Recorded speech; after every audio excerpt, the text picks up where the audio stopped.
Helicopter দুর্ঘটনায় মারা গেছেন ইরানের প্রেসিডেন্ট ইব্রাহিম রাইসি ও পররাষ্ট্রমন্ত্রী হোসাইন আমির আব্দুল্লাহিয়ান। তাদের শোকে পাথর হয়ে গেছে ইরানিরা। দুর্ঘটনার খবর শোনার সঙ্গে সঙ্গে কান্নার রোল পড়ে যায় ইরানের বাড়িতে বাড়িতে। শোক জানাতে রাতেই পথে বসে যান হাজার হাজার মানুষ। মসজিদে মসজিদে চলে রাতভর প্রার্থনা।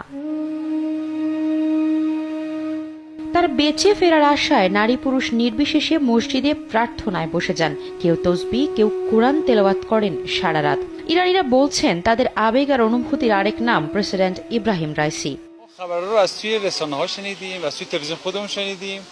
তার দুর্ঘটনার খবর শুনে খুবই কষ্ট পেয়েছি। তিনি সবসময় দেশের জন্য ভাবতেন, দেশের মানুষের কথা ভাবতেন।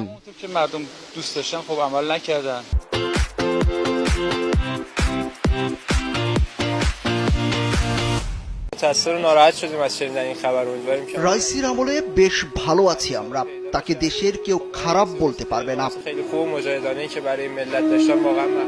এর আগে ইরানের প্রেসিডেন্টের জন্য দেশবাসীকে দোয়া করতে বলেন দেশটির সর্বোচ্চ নেতা।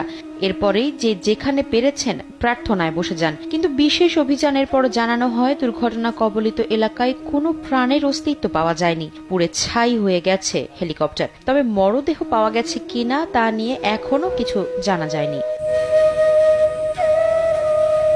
দুর্ঘটনার ঠিক কিছুটা আগ মুহূর্তের একটি ফুটেজ সামাজিক যোগাযোগ মাধ্যমে ছড়িয়ে পড়েছে।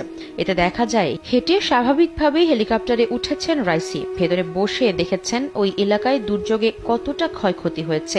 এর অল্প কিছুক্ষণ পরেই খবর ছড়ায় তাকে বহনকারী হেলিকপ্টারটি বিধ্বস্ত হয়েছে।